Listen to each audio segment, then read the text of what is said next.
Hannibal, a man born in the 3rd century BC in Carthage. His name echoes through the ages. He is considered one of the greatest generals of ancient times and has gone down in history as an adept tactician who conceived daredevil plans. Hannibal's home was in Carthage, Africa, a city situated in what now is Tunisia. His aim was to defeat the Roman Empire. Hannibal, a man with many faces. He is said to have been unscrupulous and cruel, yet he was also duteous, modest, and always very attentive to the well-being of his men. With his siege of Saguntum in 221, Hannibal puts all his eggs in one basket and starts a world war. He set out across the Alps on his way to Rome with 40,000 men, 4,000 horses, and 37 war elephants.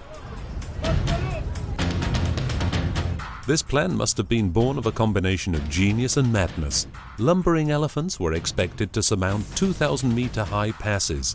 It was an almost unending struggle for everyone involved and a great logistic challenge.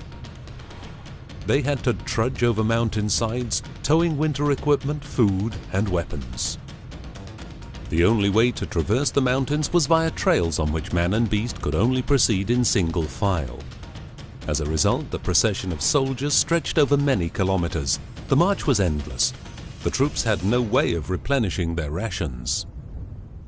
For Hannibal, this was an unacceptable situation, so he made a smart tactical decision. He split up his soldiers into 2 groups and sent them on different routes.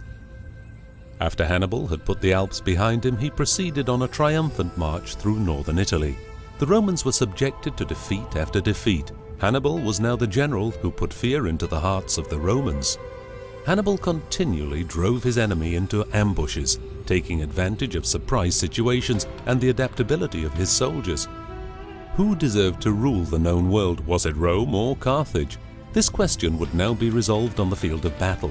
It appeared as if Hannibal and his forces were unstoppable, but then the tides of history turned. The Roman Senate appointed a 23-year-old named Scipio general, and he devised a plan to defeat Hannibal. The decisive conflict would take place on the battlefield at Zama. This time the Romans devised cleverer tactics. They used a formation that led the feared elephants up empty alleyways. Hannibal's only defeat after a long series of triumphs would cost him Carthage.